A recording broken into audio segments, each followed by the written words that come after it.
अस्सलाम वालेकुम जी, क्या हाल चाल है। उम्मीद करता हूँ तुम सारे ठीक होगे। आ गए जी एक नवे व्लॉग दे नाल।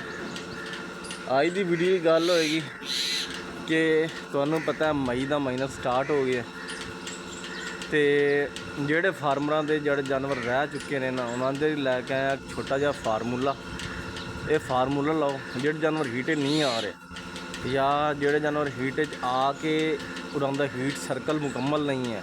बई कोई 18 दिन की हीट आ रहा है, कोई 19 दिन ते आ रहा है, कोई 20 दिन ते आ रहा है। ये फार्मूला लाओ इंशाल्लाह फ़ायदा होएगा। तो इस फार्मूले की है सवेरे फस्ट टाइम लाना 10 ml AD3। वो इस टाइम कोई नहीं क्योंकि सैकेंड टाइम की चुवाई हो रही है तो मैं ला रहा। ये उत्ते आप ला रहे हैं डायमीनाजिन। ठीक है जी, ये वेखो जी डायमीनाजिन ला रहे हैं 2 ml। ठीक है, उस तो बाद 10 ml ला रहे हैं जी। ये देखो एवल ताकि किसी किस्म का रिएक्शन ना हो। तो उस तो बाद ला रहे हैं आप 20 सैल ला रहे हैं जी 20 ml पर एनीमल। सुबह लाना फस्ट टाइम जी AD3 लाना, वो लाना 15 ml।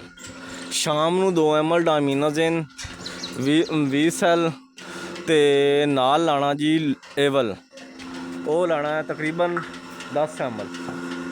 ठीक हो गया जी, ये सारी चीज़ समझ आ गई। ये जोड़ा हैगा डायमीनाजिन ये एक दफ़ा लाना, उस तो बाद नहीं लाना। बई आज शाम लाया उस तो बाद ये रिपीट नहीं करना। लेकिन AD3 20 सैल ते एवल ये 3 दिन लगातार लाना। 3 दिन ला के उस तो बाद 3 दिन बाद छड़ देना।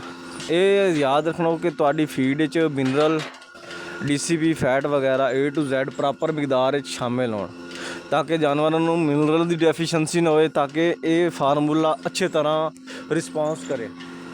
क्योंकि मिनरल डेफिशिएंसी की वजह तो ये फार्मूला रिस्पॉन्स नहीं करता।